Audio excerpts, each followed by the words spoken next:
আসসালামু আলাইকুম এভরিওয়ান, কেমন আছেন সবাই? আশা করছি সবাই অনেক ভালো আছেন। গত বছরের কিছু ভিডিও ক্লিপ অনেকদিন ধরে জমা ছিল মোবাইল গ্যালারিতে। শেয়ার করব করে আসলে করা হয়নি।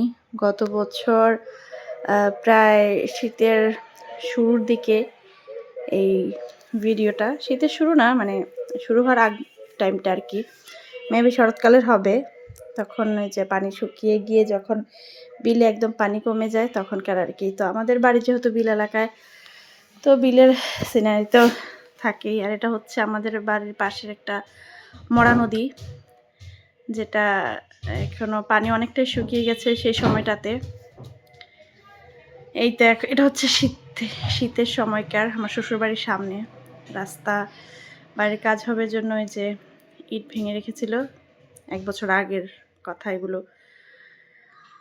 একটু ঢং করে নকরা করে ছেলে আর মা মিলে ভিডিও করছে, আর ছেলে দেখেন কি করছে, টেনে টেনে নিয়ে যাচ্ছে। এই তো আসলে পুরনো স্মৃতি কিছু একটু মেলে ধরার চেষ্টা করছিলাম আর কি। আর গ্রাম মানে হচ্ছে সবুজ আর সবুজ, মাঠ ঘাট, বিল ঝিল, কত কিছু।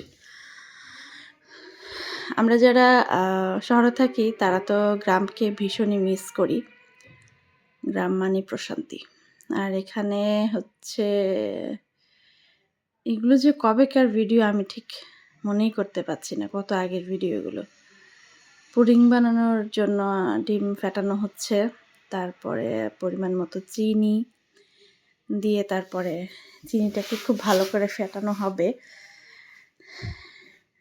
পুডিং খেতে কে কে ভালোবাসেন বলেন? অবশ্য আমি কিন্তু পুডিং বানাইতে পারি না। যখনই পুডিং বানানো হয় বাসায় তখনই আমার বোনই বানায়।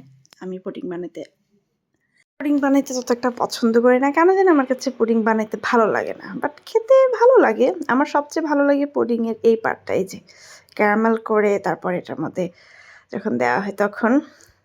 কেউ কিছু মনে করবে না, এই ঝাঁঝরিটা আমার অনেক পুরনো।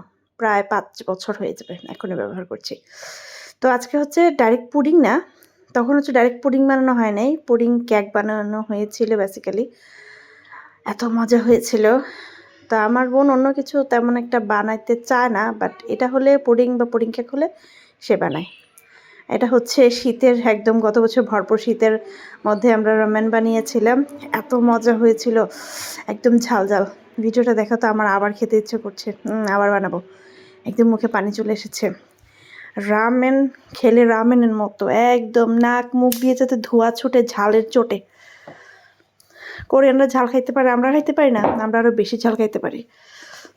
অবশ্য এটা কথার কথা, আসলে জানি না কোরিয়ানরা কীরকম ঝাল খায়। এগুলো কি আমাদের হাঁস না আমার শাশুড়ির হাঁস? আমাদের হাঁস মনে হয়। শোল মাছ, আপনাদের অঞ্চলে শোল মাছ কীভাবে খায় বলেন তো? আমি যতদিন বাবার বাড়িতে ছিলাম শোল মাছ তো দেখেছি সবসময় আম্মু বাগার করে রান্না করেছে, যা আমাদের অঞ্চলে বলে কাঁচা বাগার, কষিয়ে আর কি। কিন্তু আমার শ্বশুরবাড়িতে কেউ খায় না কষিয়ে, সবাই ভুনা ভুনা খায়। বেগুন ভর্তা খাবো। বাপ ছেলের ভিডিও, কত আগের ভিডিও রে বাবা! যে আমার ছেলে তখন অনেকটাই ছোট, মাথায় চুল নাই, বেলু। আর ধর্মসাগর পার গেলে তো আমরা এখানে ঝালমুড়ি খাই, তবে এখানে অনেক অনেক ঝালমুড়ি ফুচকা চটপটির দোকান। তবে বিশেষ কিছু দোকান আছে যেগুলোর টেস্ট অনেক ভালো, ঝালমুড়ি ফুচকা ভেলপুরি এগুলোর টেস্ট অনেক ভালো। তো আমরা বেছে বেছে কয়েকটা দোকান থেকে খাই। এই ভিডিওটা ছিল প্রায় ফাল্গুনের দিকে, যে কৃষ্ণচূড়া ফুল কিন্তু দেখতে পাচ্ছেন। আর এটা হচ্ছে একটু সসেজ আর ডিম দিয়ে একটু ফ্রাইড রাইস করছিলাম। আমার কাছে ফ্রাইড রাইসটা না সকালের নাস্তার জন্য পারফেক্ট মনে হয়, একদম ঝটপট।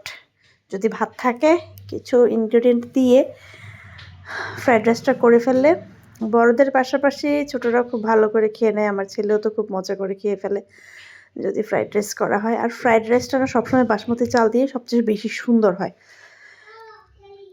একদম ঝরঝরে। এটা রাঁধুনি রাইস সিজনিং পাউডার মনে হয়। রাঁধুনি দিন দিন কত কিছু বের করছে। ইদানিং দেখলাম ম্যাগি ওরাও চিকেন পাউডার বের করছে, chicken powder chicken powder maybe, but original জিনিসের মজাই আলাদা। এইসব প্যাকেট জাতীয় খাবার আসলে টেস্ট বাড়ালেও কেমন পানসা থাকে তরকারিটা। এটা ছিল গত বছর আমার ছেলের বার্থডে, মনে হয় সম্ভবত গত বছর না এবছরই এপ্রিলের, হ্যাঁ এবছর। এগুলো অনেক আগের ক্লিপ, এবছর গত বছর মিলিয়ে, মানে 24-25 অনেক ভিডিও হচ্ছে এখানে। তো শহর থেকে গ্রাম থেকে শহরে যাচ্ছি, তো আশেপাশটা অনেক সবুজ আর সবুজ। রাস্তায় দেখেন অন্যান্য গাড়ির চেয়ে বেশি খালি অটো আর অটো।